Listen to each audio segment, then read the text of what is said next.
6-2, only one day, no pre-lesson. This section takes the stuff that you learned 6-1 day 1, 6-1 day 2, and starts to pile on some new formulas and even some new tricks that accompany these formulas. So get ready, okay?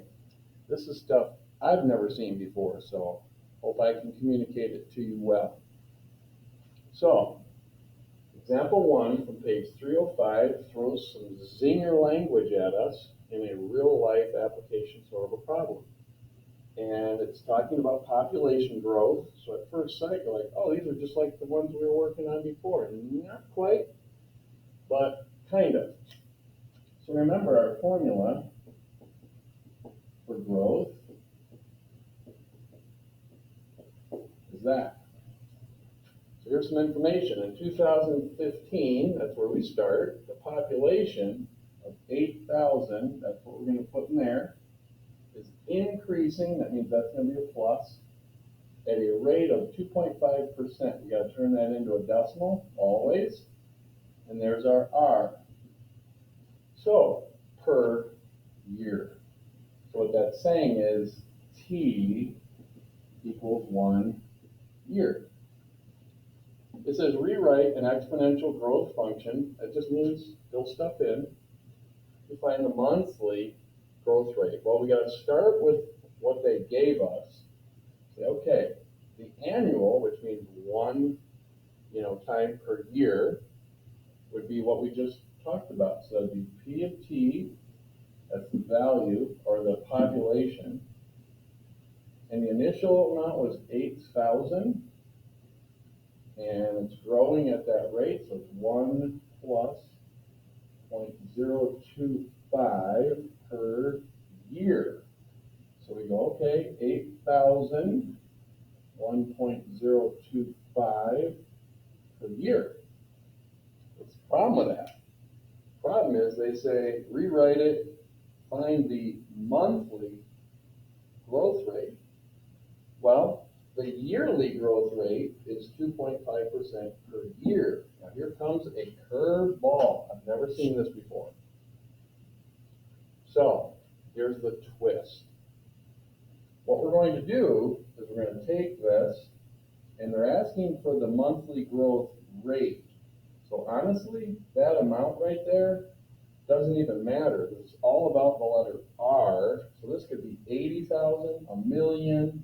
It's all about what's going on in here. So remember our rate initially for the yearly annual is 0.025 or 2.5%. Keep that in mind. Here comes the math trickery. Never seen this before. So because it's monthly, how many months are in a year? 12. Now we're going to use that big time to rewrite this. So we're going to go 8,000, which doesn't matter in this case. I know that's weird. We're just focusing on rate. 1.025. We're going to change that. Remember, there's 12 months in a year, but we can't change the way this looks. So we're going to change, or we can change the way it looks. We can't change its value. But we do know there are 12 months in a year. And look what I just did. I put a 12 over 12. What's 12 over 12? 1. So it's the same thing as this, but watch this. If you recall the rule, x squared equals x cubed, or x squared to the third power is x to the sixth. Now the thing I've never seen before is taking a problem like this and just going the other way. We can take a 1 off, make it 5. We could take a 2 off, that'd make that 3. So you can, oops, this is supposed to be a 6. Yeah, because we've got to multiply those together, okay? So you can change an exponential term, manipulate it so it gives you what you want. So what I'm going to do is I'm going to think of this as 8,000, 1.025. Now, watch this. I'm going to take this 12 in the bottom and I'm going to put it in there, and then I'm going to have 12t left. Remember, power to a power, you multiply. So this times this would give us this, which is actually this. It's just going to give us information in terms of a month, 12 months in a year, hence the 12. So now they want the rate. So this all has to do with this. So I'm going to pull that out, 1.025, and I need to figure out what 1.025 to the 1/12th power is. So give me a second. Got to have a calculator for this. So I know you can't see this very well, but to do these problems, and we've done a few of them like this, I got to go 1.025, and then that little caret, which is right above the division sign on my calculator, and I'm going to type in 1 divided by 12, and I'm going to hit enter. It gives me this number, 1.002, time for glasses. So that's 1.00205, and it keeps going, okay? Now, that's what this is. So remember, that equals our 1 plus r, but we're trying to find r. So this equals 1 plus r. So I subtract 1, I get 0.00205. The problem says find the monthly growth rate. So they always want that in percentage. So I'm going to move the decimal 2 places this way. So I get 0.205% monthly growth. Interesting. All right. I'm going to give you another one of those so that you can kind of sink your teeth into it. So I'm jumping ahead a little bit. Just going to read this problem to you because even the language is a little ambiguous, unclear, but it's right underneath example 1. So they're trying to connect this question to example 1, but they say the population in a small town is increasing annually by 1.8%.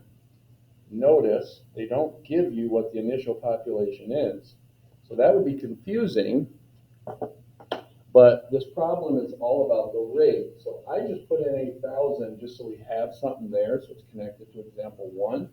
But again, that could be 16,000, it could be 25,000. So it does say that it's increasing annually by 1.8%. So 1.8% annually. Keep that in mind. Okay, that means once it increases this much per year. Now you move the decimal 2 places to the left. That's why that's there. I'm going to condense this. 8,000, 1.018 to the t power. So this would be my exponential function as far as like population growth annually. But then the problem says, okay, what would the increase rate be quarterly, which means every 3 months? Now, how many quarters are there in a whole? 4. There's the magic number. So we got to take, if we want to figure things out quarterly, I'm going to get a little creative here.